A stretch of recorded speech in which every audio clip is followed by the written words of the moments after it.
Guys, tang ina fuck, man. Guys, nagsalita na si Zaldi ko, guys. Nag-share siya ng, nag-ano siya, guys. Gumawa siya ng tell-all video, guys. Kalat na kalat na sa social media, guys.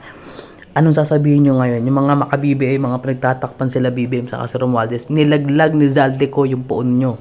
Ha? Motherfuckers, what you're gonna say, man? Ano sasabihin nyo ngayon? Nilaglag ni Zaldi ko sa Romualdez dahil ginagamit siyang ano eh, pinapain siya eh, pinagkakaisaan siya. Tapos, sinabi niya na binabantaan siya, tinatakot siya ng BBM na isushoot daw siya, papatayin siya. Pag umuwi siya, pag salita siya. Eh ngayon guys, siguro naisip na ni Zaldi ko, puta, may sakit na nga ako, ginaganto pa ako. Di ba? Oh, ano na ngayon? Ano na ngayon? Ano gagawin nyo? Ha? Mga loyalista? Ha? Mga humahanga kay Romualdez? What you gonna do, motherfucker?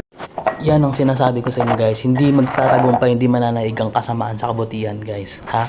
Finally hindi ko kinakampayan si Zaldi ko or what, pero I respect this man kasi kahit paano inisip niya yung actually inisip niya sarili niya, pero tinamaan diyan yung sambayan ng Pilipino, ha? Nalaman natin katotohanan.